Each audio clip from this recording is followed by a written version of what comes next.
Hello student, स्वागत है आप सभी का एक बार फिर से हमारे इस ऑफिशियल यूट्यूब चैनल में जिसका नाम है एसोल सॉल्यूशन। मैं चंदन कुमार हाजिर हूं आप सभी के सामने अपनी एक और नई वीडियो के साथ। सो गाइस, आज की इस नई वीडियो में हम डिस्कस करेंगे उन सभी स्टूडेंट्स के लिए जिन सभी का एमपीएस 002 का सब्जेक्ट था और उनकी सब्जेक्ट करने में अंतर्राष्ट्रीय संबंध, सिद्धांत और समस्याएं, जून 2022 का 29 अगस्त का पेपर। तो भाई आप सभी के लिए जो क्वेश्चन आपको बताए थे उन्हीं में से पूरा पेपर बना है।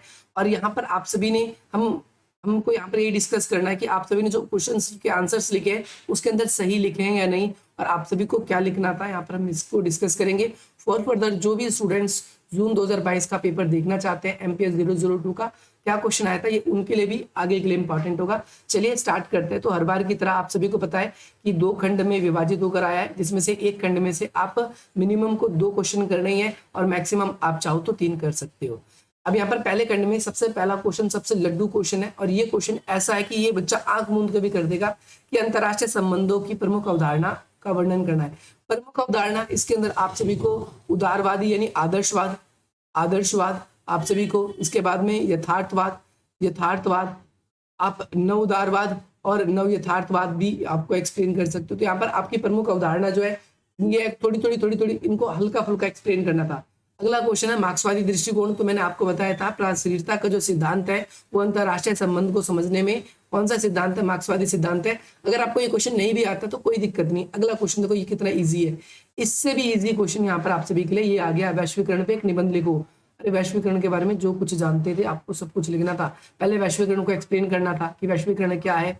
वैश्वीकरण को हम 3 नामों से जानते हैं, जैसे भूमंडलीकरण, ग्लोबलाइजेशन और वैश्वीकरण। वैश्वीकरण जो है वो 2 शब्दों से मिलकर बना है, विश्व जमा एकीकरण। यानी जब विश्व के देश अपनी इच्छाओं से एक दूसरे से सहयोग करने के लिए एक छत के नीचे आते हैं तो उसे वैश्वीकरण कहते हैं। इसमें व्यक्ति, वस्तु, पूंजी, ज्ञान, तकनीक, इन सब का आदान प्रदान होता है। कई लोग वैश्वीकरण को फ्लो के रूप में लिखते हैं। ये तो हो गया हल्का सा इंट्रो। अब इसके अब आयाम लिख दो, राजनीतिक आयाम लिख दो, आर्थिक लिख दो, सांस्कृतिक लिख दो, तकनीकी लिख दो। वैश्वीकरण के बारे में जो आता है आप वो लिख दो, इसकी अच्छाई बुराई कुछ भी लिख दो। वैश्वीकरण के राजनीतिक आयाम तो मैंने डिस्कस किए थे। आर्थिक आयाम में आप लिख सकते हो कि नए रोजगार के साधन आ रहे हैं तो पुराने रोजगार जो है वो छिन रहे हैं। आर्थिक का फायदा हो रहा है कि देश के अंदर एफडीआई आ रही है तो देश का पैसा बाहर भी जा रहा है, क्योंकि विदेशी कंपनी आती है, बिजनेस करती है, हमारे देश में इन्वेस्टमेंट करती है तो एफडीआई आता है।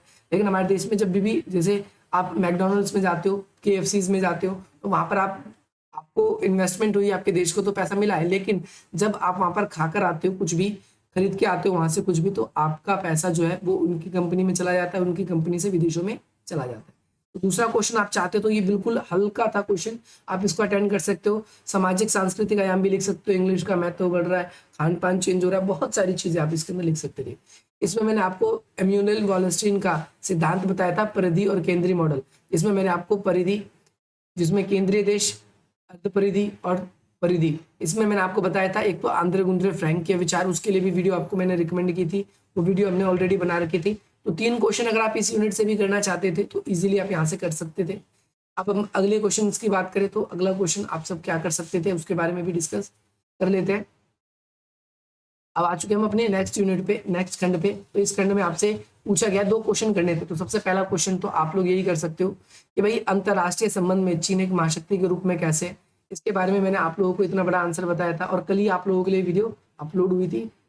एक क्वेश्चन यहाँ से आप ये अटेंड कर सकते हैं, इजी क्वेश्चन बता रहा हूँ मैं आप सभी को। इसके अलावा आप एक इजी क्वेश्चन ये अटेंड कर सकते थे कि गैर सरकारी संगठन, चाहे एमएनसीज हो या फिर आप सभी की टीएनसीज हो, टीएनसीज हो या फिर एनजीओज हो, इन सभी की क्या भूमिका है सामाजिक विकास में, इन आपको ये एक्सप्लेन करना था। आपको ये भी नहीं आता तो आप पावर ऑफ बैलेंस कर सकते थे, शक्ति संतुलन, या फिर बदलती हुई विश्व व्यवस्था कैसे बदलती जा रही है। शक्ति का दोहरीकरण हो चुका है, पहले शक्ति का केंद्र कहाँ पर था, सिर्फ और सिर्फ 2 महाशक्ति के बीच में, अमेरिका और सोवियत संघ। फिर 1991 के बाद में हम देखते हैं कि सिर्फ अमेरिका बचा, और आज 2000 के बाद में हम देखते हैं सत्ता के जो है वैकल्पिक केंद्र हो चुके हैं। आसियान है, चाइना भी बन रहा है, यूरोपियन यूनियन भी है और अमेरिका भी है। तो अब सत्ता का वैकल्पिक केंद्र है।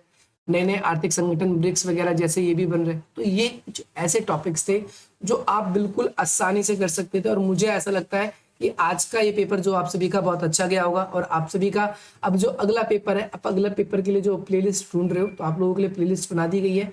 यहाँ पर सभी के सभी टॉपिक्स जो है आप सभी के लिए एक्सप्लेन कर दिए गए। बाकी आप सभी के लिए जितनी भी नई नई वीडियोज है इसमें ऐड कर दी जाएगी। आप सभी से अनुरोध है कि आप इन वीडियोस को जरूर देखना और इन सभी का जो प्लेलिस्ट का जो लिंक है मैं आपको डिस्क्रिप्शन बॉक्स में दे दूंगा। बाकी आप सभी का पेपर अब 3 सितंबर को है, तो आप सभी ये मत सोचना कि हमें अब मौजी करनी है 3 के बाद, क्योंकि अगला पेपर 5 तारीख को है, एक दिन का गैप ही है। तो आप लोगों को तैयारी क्या रहनी चाहिए आपकी, मैं यहाँ पर आप सभी के लिए डिस्कस करूंगा, बिल्कुल बिल्कुल डिस्कस करूंगा, ताकि हमारी ओर से आप सभी की पूरी हेल्प होगी, आपको चिंता करने की कोई जरूरत नहीं है। बाकी आप लोगों को ये वीडियो कैसी लगी या आप लोगों को हमारी वीडियो कैसी लगती है मुझे कमेंट करके जरूर बताना। अगर आप लोगों की हेल्प होती है तो हमारे साथ जरूर जुड़ना, और आप लोगों को लगता है कि औरों की भी हेल्प हो सकती है तो हमारा चैनल औरों को भी आप एग्जाम सेंटर्स में रिकमेंड कर सकते हो कि भाई आपको अगर पेपर में मुश्किल आती है तो आप इस जगह से देख सकते हो। बाकी मुझे ऐसा लगता है कि आप लोगों का पेपर बहुत अच्छा जाएगा, आगे भी और गया भी होगा। मिलते हैं हम आप सभी से अपनी अगली वीडियो में। जय हिंद, जय